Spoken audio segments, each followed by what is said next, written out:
In 1968, young Iris and her fiancé Paul attend the Skyview restaurant opening. Paul proposed to Iris, slipping an engagement ring onto her finger. At that moment, Iris saw something terrifying. A boy above had tossed down a coin. It seemed as if death itself blew on the coin, guiding it right into a ventilation shaft. The coin got stuck in the fan, stopping it instantly. Meanwhile, people inside the tower danced happily, unaware that cracks in the glass beneath their feet were quickly spreading. As Iris and Paul moved into position, the metal supports below reached their breaking point. Bolts snapped loose one by one. Suddenly, the trapped coin shattered a fan blade, sending it flying straight into a gas pipe. As the dancers continued, cracks widened, and gas began leaking into the air. Everything around Iris made her uneasy. Suddenly, Paul fell through the floor. People began falling one after another, desperately grabbing onto metal beams. Below, ground staff panicked and ran for their lives. Paul managed to grab onto a pane of reinforced glass. Iris screamed for help, but no one came. She reached out desperately for Paul, but he slipped and fell anyway. Chaos erupted as terrified people tried to escape. A woman engulfed in flames ran into the gas leak, instantly causing a massive explosion. Those who couldn't run fast enough didn't survive. Iris narrowly escaped the flames. Staff shouted at everyone left to evacuate immediately. The boy who threw the coin sprinted ahead, leading the way. The panicked crowd rushed toward the emergency exit, but death had planned this too. The walkway collapsed, killing everyone who entered. Miraculously, the boy escaped unharmed. The remaining survivors rushed to the elevator, pushing each other violently in a bid for survival. An old man shoved Iris aside, but got stuck halfway through the overcrowded elevator doors. The overloaded elevator malfunctioned, crushing the old man horribly. Iris struggled to find another escape route, but the stress affected her pregnancy. She suddenly noticed objects sliding sideways, and the ceiling began to crack ominously. Sensing disaster, she quickly climbed upward. Others weren't so lucky. The floor split in half, creating a steep slope. People slid uncontrollably downward, landing on the reinforced glass. The woman thought she'd survived, but when she looked up, a piano teetered dangerously. Death once again intervened, dropping a coin onto the piano, which crashed down onto the poor woman. At this point, everyone in that group had fallen. The boy escaped, smiling smugly, until the piano landed directly on him. Iris mourned Paul deeply, but then she saw another boy in danger and risked everything to save him. At the same moment, the building above collapsed completely. At the last possible second, Iris grabbed onto a piece of metal. But upon closer inspection, it wasn't her hand that had saved her. It was Paul's engagement ring hooked on a steel rod. The fragile hold couldn't last long, and the next second, Iris plunged down into the fire below.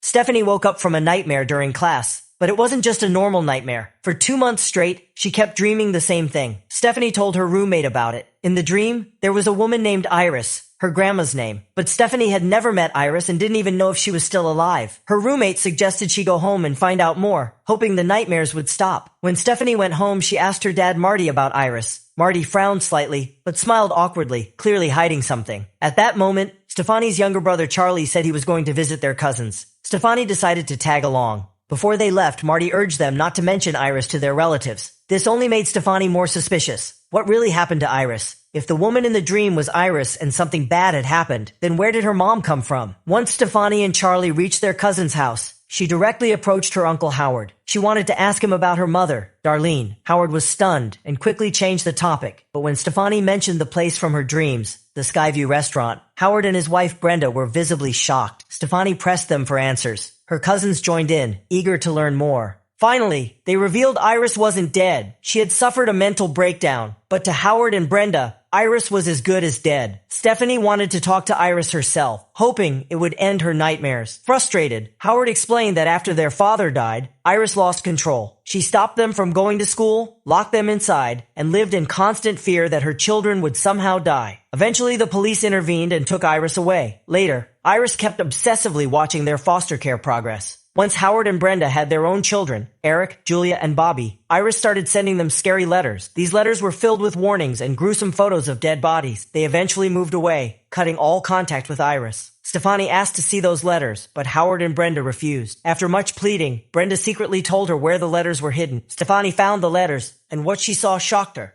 The woman in the photos matched her dream exactly. This meant the dreams were probably true. Determined to find answers, Stefani drove alone to search for Iris. Following the address, she ended up at a remote mountain hideout. Through an intercom at the door, she spoke with Iris, who urged her to leave immediately. But after Stefani explained she was Iris's granddaughter, Iris insisted she empty her pockets before coming in. When the heavy door swung open, Stefani walked carefully inside. The house was filled with strange obstacles. Even the roof was covered in spikes. Iris said this was all protection against unseen threats. As Stephanie slowly moved forward, Iris nervously ordered her to close the door quickly. Suddenly, a fire extinguisher fell outside. She warned Stephanie not to touch anything. Anything could be a deadly trap. Finally seeing her granddaughter, Iris smiled warmly. She asked about Stefani's mother, Darlene. Stefani explained that she had been separated from her mother since she was 10 years old and didn't know how Darlene was doing now. Stephanie started asking about the nightmare. Iris told her it wasn't just a dream. She had once seen the future. She saw a disaster coming. Back then, she was with Paul on the highest rooftop. A woman's hat flew off, and a boy tried to toss a coin, but security stopped him. Still, the boy insisted on throwing it. Paul was just about to propose to her. Iris immediately warned Paul. The building was going to collapse. Everyone would die. Paul looked confused. Then Iris rushed to grab the coin from the boy's hand. She got the key object that would trigger the butterfly effect. She hurried downstairs, grabbed the pot that was on fire, found people dancing inside. She quickly grabbed the microphone, told everyone to look at the floor. Some tried to stop her, but others noticed the cracks below their feet. That night, she saved many lives. The building didn't collapse. Later, the restaurant shut down. Iris had stopped the disaster, but Death didn't like his plan being ruined. Years later, he came back and killed everyone who was there that night, including her husband, Paul. Iris learned how to see death coming. She had spent years stopping disasters. Now, death had finally caught her. She had cancer.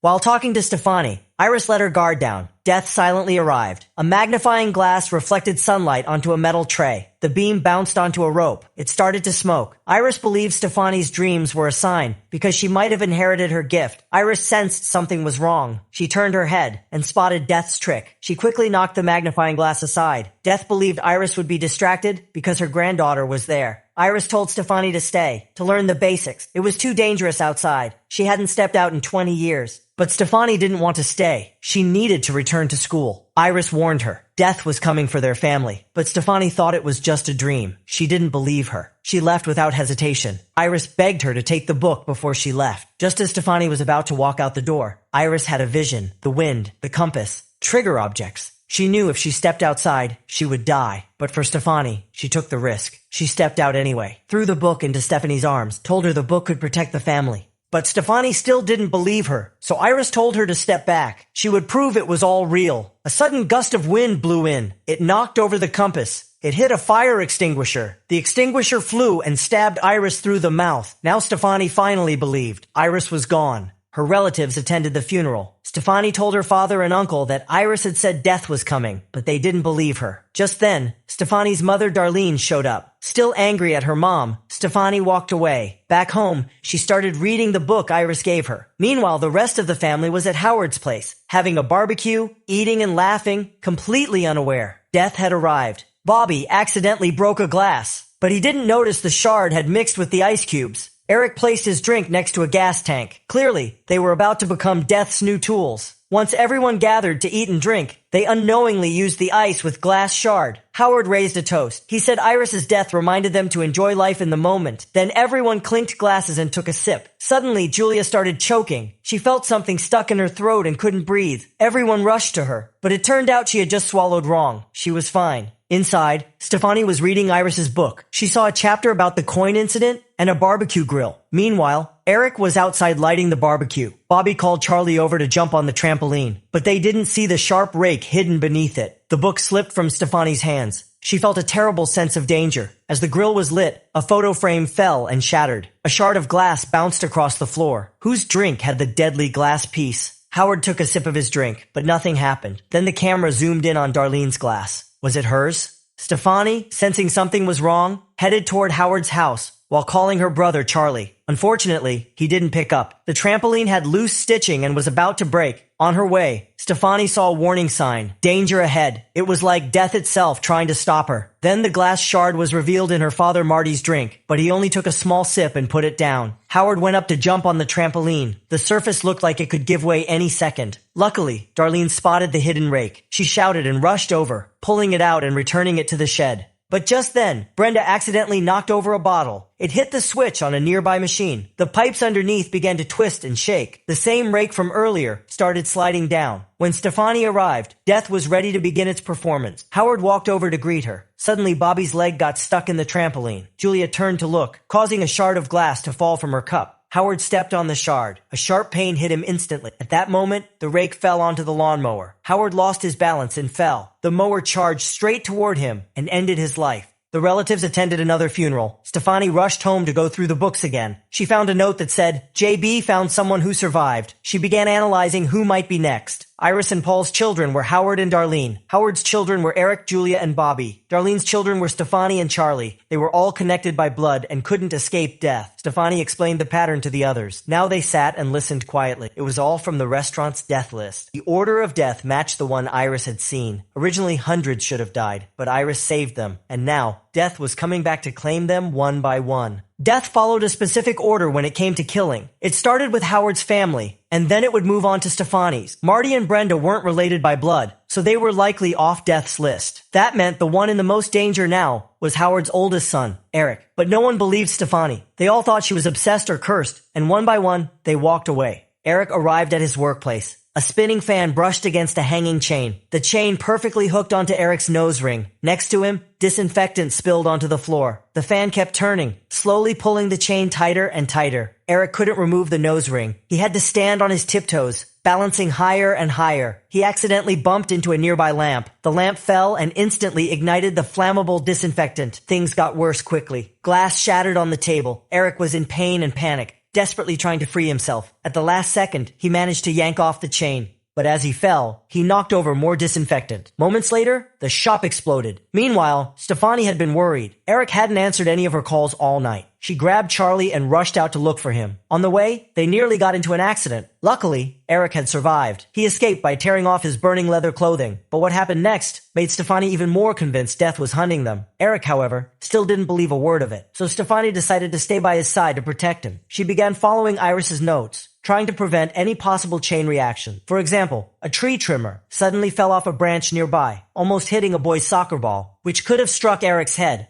Just then, they ran into Julia, who was out jogging. A garbage truck rolled by. Stefani immediately warned Eric to stay away, but Eric, being reckless, started goofing around near the truck, making silly faces. Julia ignored them, put on her headphones, and kept running. No one expected what happened next. Julia was accidentally thrown into the garbage truck. They ran after it in shock, but the driver had headphones on and couldn't hear a thing. Stephanie jumped onto the truck, reached for Julia, and managed to grab her hand, but it was still too late. Julia was crushed by the compactor. That was when the rest of the family finally realized death really was coming for them. Then Brenda revealed a shocking truth. Eric wasn't Howard's biological son. He was the result of her affair. That might be the reason Eric survived, which meant the next one in danger was Howard's younger son, Bobby. Stefani remembered a name from the notes, William, and Darlene just happened to know him. They rushed to the hospital to find him. Turns out, William was the same boy Iris saved that night long ago. William explained there were only two ways to beat death, either kill someone to take their place or die and come back. He told them he too was now sick like Iris. His time was almost up. He warned that all of them would eventually die in the exact order listed. It sounded terrifying, but the truth was even worse. William warned them, do not interfere too much with death's design, because if they failed, things could become even more tragic. He advised them to cherish what time they had left, then he quietly walked away. Eric figured if there was a way to save Bobby, then dying and coming back to life would be the easiest. He suggested Bobby eat some peanut snacks, hoping to trigger a severe allergic reaction so doctors could bring him back from the edge of death. They bought a bag of peanuts from the vending machine, but the peanuts got stuck inside. Frustrated, Eric smashed the glass to get them out. They even lifted the whole machine together. After some struggle, they finally got the peanuts. Then they stepped into the room next door, but accidentally activated the MRI scanner. A powerful magnetic force started pulling everything metal. Eric's body piercings were ripped toward the machine. Even a wheelchair behind him flew forward. Eric was crushed into the MRI machine by force.